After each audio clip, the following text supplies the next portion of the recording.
Good morning students, welcome to my YouTube channel hope chemistry classes में आप सभी का स्वागत है। और आज हम स्टार्ट करेंगे हमारा next topic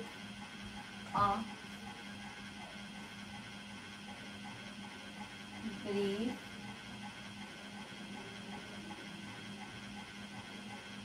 history of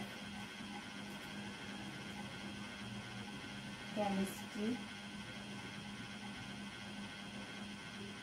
importance and their scope। ठीक है, तो आज का जो हमारा टॉपिक है वो हम बताएंगे इसमें कि केमिस्ट्री की जो हिस्ट्री है और उसका क्या योगदान है, उसकी इम्पोर्टेंस और उसके स्कोप कितना विस्तार है। ठीक है, तो हम इसमें डिस्कस करेंगे कि केमिस्ट्री की जो है शुरुआत कहाँ से हुई, कितना उसका विस्तार है और उसकी क्या इम्पोर्टेंस है, वो सारी चीज़ें हम इसमें डिस्कस करेंगे। केमिस्ट्री इसमें सबसे पहला पॉइंट आता है हमारा, वो है in India the study of chemistry is as old as the Vedas। हाँ, यानी इसमें ये बताया कि केमिस्ट्री की स्टडी उतनी ही ओल्ड है जितना ओल्ड हमारा क्या है, वेद है। यानी भारत में केमिस्ट्री का अध्ययन उतना ही पुराना है जितना पुराना कि हमारा क्या है, वेद है। ठीक है, तो पहले पॉइंट में ये बताया गया है कि केमिस्ट्री इतना पुराना है जितना पुराना वेद। अब आता है second point, our Rishi and मुनि made significant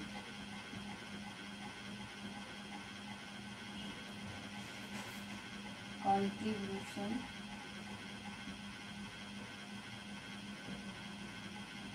to chemistry।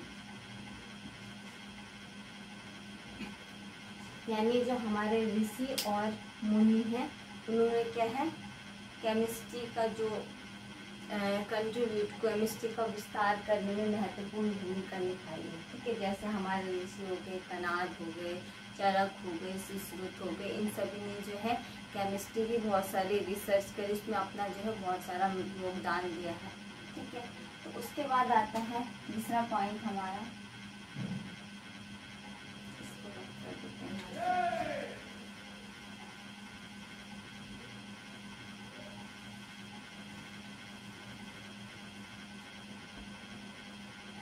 इसके बाद आता है थर्ड पॉइंट,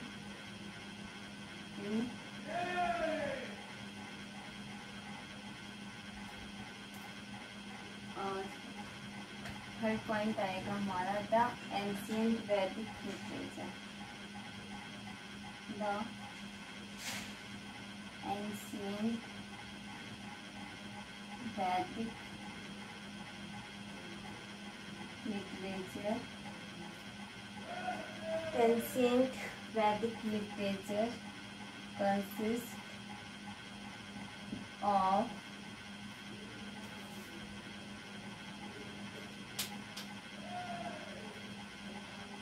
variable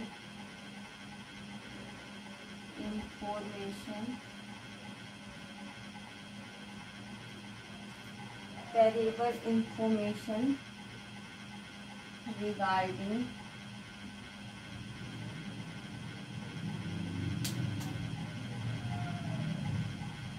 रासा तंत्र,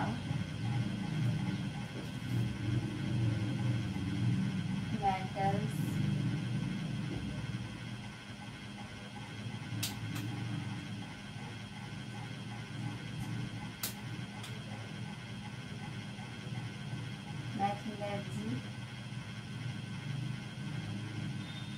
एंड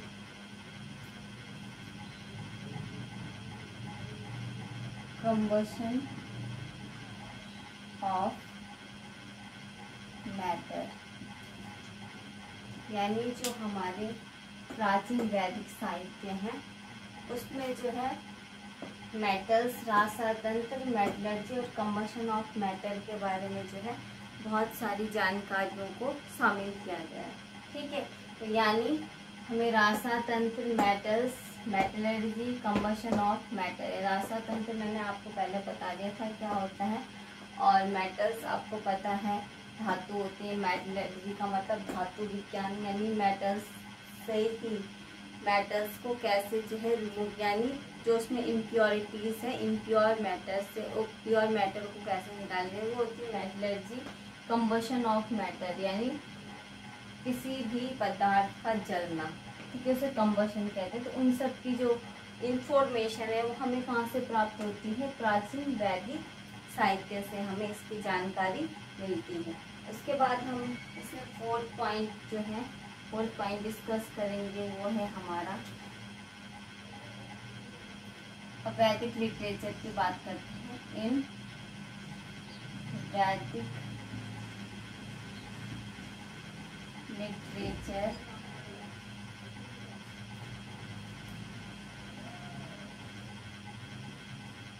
द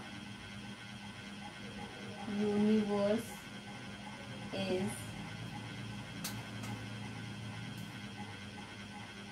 composed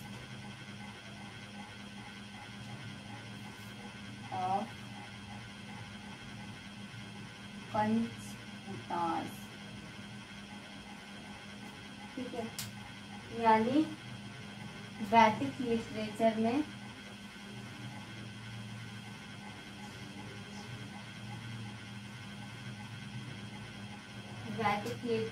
में जो यूनिवर्स है उसको जो है पंचभूता यानी 5 तत्वों में डिवाइड किया गया है, यानी 5 बेसिक तत्वास या एलिमेंट्स आप जिनको कहते हैं एलिमेंट्स, ठीक है। तो वो कौन कौन से हैं आपके, फर्स्ट है पृथ्वी, जिसको आप कहते हो द अर्थ, सेकंड है जल, द वाटर, थर्ड है अग्नि,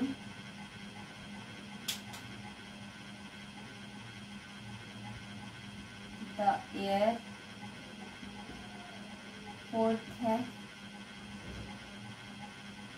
वायु, सॉरी अग्नि द फायर आना था यहाँ पर, fire, the air,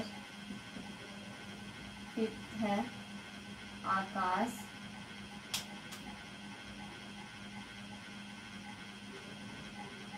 the sky, ठीक है। तो यानी जो हमारा वैदिक साहित्य है, वैदिक साहित्य बताता है कि जो हमारा ब्रह्मांड है वो 5 मूलभूत तत्वों से मिलकर बना है। कौन कौन से हैं, पृथ्वी जिसको आप अर्थ कहते हो, जल यानी द वाटर, अग्नि द फायर, वायु the air and Akash the sky. यानी हमारा ब्रह्मांड कितने तत्वों से मिलकर बना है, 5 मूलभूत तत्वों से, पृथ्वी, जल, वायु, अग्नि और आकाश, इन सब से मिलकर हमारा क्या यूनिवर्स बना है, ठीक है। इसकी जानकारी हमें कहाँ से मिलती है, वैदिक साहित्य से। इसकी जानकारी कहाँ से मिलती है, वैदिक साहित्य से। उसके बाद इसमें ये तो बात करी हमने वैदिक साहित्य की, अब बात आती है यजुर्वेद की बात करते हैं। यजुर्वेद में जो है एलिमेंट्स, कौन कौन से एलिमेंट्स पाए गए या फिर केमिस्ट्री का क्या रोल है यजुर्वेद में, उसके बारे में हम डिस्कस करते हैं। फोर्थ पॉइंट आता है in Yajurveda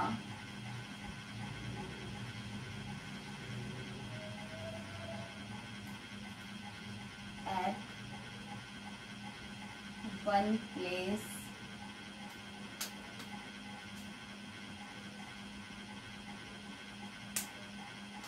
in Yajurveda, at one place of the matters like iron, gold, copper, tin and lead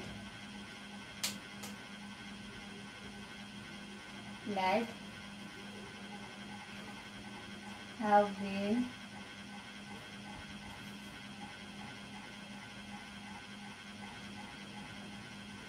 mentioned along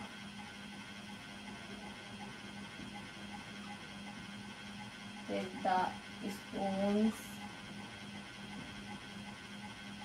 clay and sand। ठीक है, यानी यजुर्वेद में जो है एक स्थान पर, यजुर्वेद के एक स्थान में जो मेटल्स हैं, कौन कौन से metals, iron, gold, copper, tin और लेड को जो है, लेड का उल्लेख किया गया है। और इसके साथ साथ जो है स्टोन, क्ले यानी पत्थर, मिट्टी और सैंड, इन सब का भी उल्लेख हमें कहाँ पर मिलता है, यजुर्वेद में। तो यजुर्वेद में किस किस चीज़ का उल्लेख मिला है, इन मेटल्स का उल्लेख मिला है, आयरन, गोल्ड, कॉपर, टिन और लेड। और इसके साथ इनके स्टोन, क्ले और सैंड का उल्लेख भी हमें किसमें प्राप्त होता है, यजुर्वेद से प्राप्त होता है, यानी इसकी जानकारी हमें वहाँ से मिलती है। उसके बाद आता है हमारा 5th पॉइंट, हमारा आता है इसके बाद 6th पॉइंट। ठीक है, 6th पॉइंट में क्या है, अथर्ववेद की बात करते हैं। ठीक है, Atharvaveda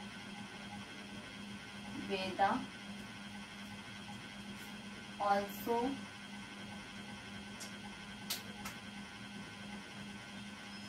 mentioned, Atharvaveda also mentioned of copper,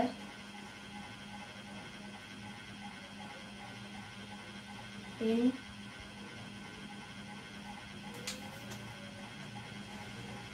iron and gold।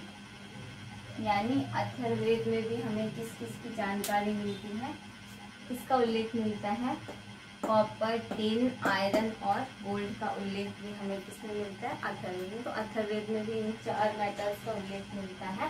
और यजुर्वेद में हमने क्या, मेटल के साथ साथ क्या है, स्टोन, सैंड, क्ले का उल्लेख भी मिलता है। उसके बाद इसमें आता है एक नेक्स्ट पॉइंट, वो है 7th,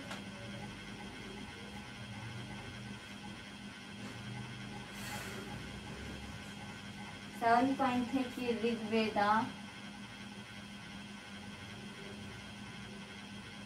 Yajurveda, Atharvaveda,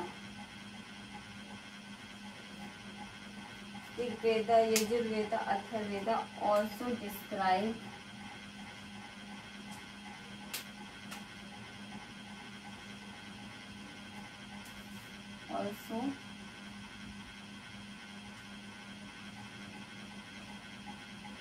also describe various equipments like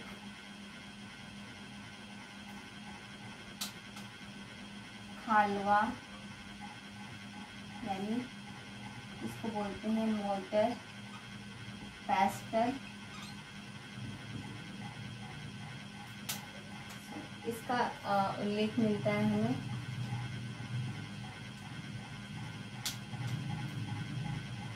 Rigveda में।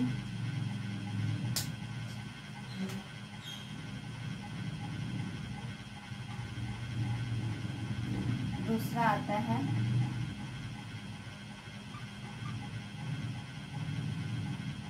अधिष्ठाना, इसका उल्लेख मिलता है, इसको बोलते हैं अधिस्वाना को बोलते हैं प्रेसिंग बोल्ड।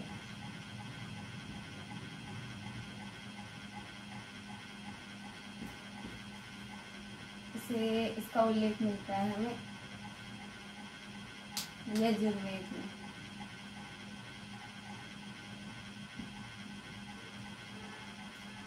उसके बाद नेक्स्ट आता है इसमें ओतव्रता।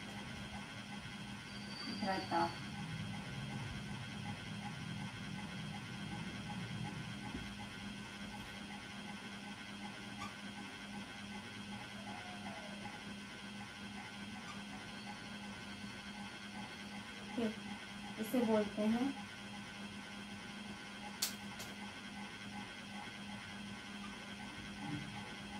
रिसीवर ऑफ फिल्ट्रेट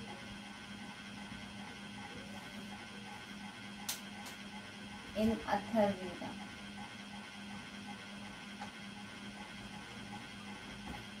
ठीक है, तो यानी ऋग्वेद, यजुर्वेद और अथर्ववेद में जो है बहुत सारे क्या हैं इक्विपमेंट्स का उल्लेख किया गया है। वो कौन कौन से इक्विपमेंट्स हैं, जैसे खालवा। खालवा का उल्लेख हमें किससे प्राप्त होता है, ऋग्वेद। ऋग्वेद में जो खालवा होता है, खालवा जिस ऋग्वेदिक काल में खालवा कहा जाता था, उसे वर्तमान में क्या कहा जाता है, मोटर पेस्टर। मोटर पेस्टर आपने देखा होगा, जब आप आयुर्वेदिक डॉक्टर के पास जाते हैं तो आपको चूरन देता है खाने के लिए, तो उस चूरन को जिसमें कूटता है उसको बोलते हैं आप मोटर पेस्टर। उसका नीचे से एक बाउल होता है, ऊपर से जो बेलन के आकार का रहता है, तो उसमें कूटते हैं, उसको बोलते हैं। नीचे जो बाउल टाइप का होता है मोटर, ऊपर जो होता है वो होता है पेस्टर। तो उसका उल्लेख कहाँ पर हुआ था, ऋग्वेदिक काल में। उसको क्या बोला जाता, खालवा, जिसको हम वर्तमान में क्या कह रहे हैं, मोटर पेस्टर। उसके बाद था अधिस्वाना। अधिस्वाना होता है प्रेसिंग बोल्ड। यजुर्वेद में जो अधिस्वाना था उसे वर्तमान में क्या कहा जाता है, प्रेसिंग बोल्ड कहा जाता है। ठीक है, जब हम किसी भी चीज़ को अगर हमें रैपर से बचाना है तो उसमें प्रॉपर जो है उसको प्रेशर दिया जाता है, तो उसमें एक पंप टाइप का होता है, उसको कहते हैं आप प्रेसिंग बोल्ड। उसके बाद आता है पोतव्रता। पोतव्रता का उल्लेख कहाँ मिलता है, अथर्ववेदा में। ठीक है, जिसको आप कहते हो रिसीवर ऑफ फिल्ट्रेट, तो बोलते हो उसे receiver of filtrate. Receiver of filtrate का मतलब कैसे होता है, जैसे हम कोई भी एक सॉल्यूट है, एक सॉल्वेंट, ठीक है, सॉल्यूट प्लस सॉल्वेंट मिला के सॉल्यूशन बनता है। तो हमने कोई सॉल्यूट लिया, उसको सॉल्वेंट में मिलाया, उसके बाद उसको अच्छे से सेक किया, देन उसका प्रॉपर सॉल्यूशन बनाया। जब वो अच्छे से उसके पार्टिकल एक दूसरे के साथ मिक्स हो गए, देन हमने उसको फिल्टर किया। फिल्टर करने के लिए हम क्या करते हैं, एक हमारे पास फिल्टर पेपर होता है, एक फनल होता है, और नीचे हमारे पास एक रिसीवर होता है। ठीक है, तो हम क्या करेंगे, जो हमारे पास सॉल्यूशन बना हुआ है उससे वो पहले तो हम एक फिल्टर पेपर जो हमारे पास है उसे हमने फनल में लगाया। फनल में लगाने के बाद जो हमारे पास सॉल्यूशन बना है उसको हमने उसमें डाला, उस फिल्टर पेपर के ऊपर डाला। ठीक है, तो जो हमारे सॉलिड पार्टिकल हैं वो तो हमारे फिल्टर पेपर के ऊपर ही रहेंगे, लेकिन जो सॉल्वेंट है वो हमारा किसमें रहेगा, रिसीवर में। ठीक है, जिसमें हम उसको रिसीव कर रहे हैं, ले रहे हैं। तो जो सॉलिड पार्टिकल है जो आपको फिल्टर पेपर के ऊपर होता है उसे कहते हो आप रेजिड्यू, और जो आपका सॉल्वेंट होता है या लिक्विड पार्टिकल होता है उसे बोलते हैं आप फिल्ट्रेट। इसे क्या कहते हो, फिल्ट्रेट। और ये फिल्ट्रेट आपका किसमें आता है, इस फिल्ट्रेट को लेते हो आप रिसीवर में। ठीक है, किसमें लोगे, रिसीवर में, और रेजिड्यू रहता है आपका फिल्टर पेपर के ऊपर, फिल्टर पेपर के ऊपर। ठीक है, तो इसी फिल्ट्रेट, जो ये वाला फिल्ट्रेट है जो आपका सॉल्वेंट है, उसको जो आपका लिक्विड पार्टिकल है उसको आपने क्या है, रिसीवर में रखा। ठीक है, तो इसी रिसीवर ऑफ फिल्ट्रेट को, जो मतलब जो रिसीवर है फिल्ट्रेट का, जो रिसीवर है उसको आप करो, ये फिल्ट्रेट तो है लेकिन जो इसका रिसीवर है उसको क्या बोला जाता है, पोतव्रता। यानी जिसमें आप फिल्ट्रेट को रखते हो उसको क्या कहा जाता है, पोतव्रता, जिसमें अथर्ववेदा में।